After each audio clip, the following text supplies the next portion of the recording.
I'm Eric Polley at ericpolley.com, and today we are going to cut or trim audio in Audacity. So let's go ahead and rock and roll. I got Audacity open with the latest update as of 2025. Let's just drag and drop from a folder one of these tracks.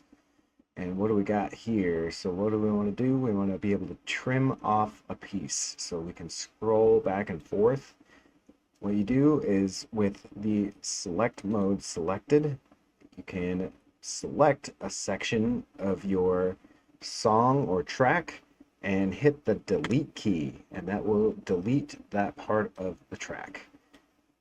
Select multiple pieces. You can even select a little bit in the middle. Give you a sample of what we're working with here. All right.